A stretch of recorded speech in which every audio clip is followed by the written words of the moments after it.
Floating cottage, Calatagan, Batangas. Maraming huli tayo. Yan, tingnan natin yung huli ng tatay.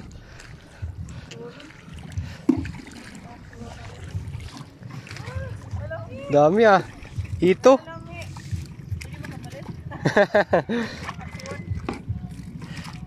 Ito eh, mahirap pagtanggal ng ano, tinik nito eh. Tatlo pa naman tinik niya.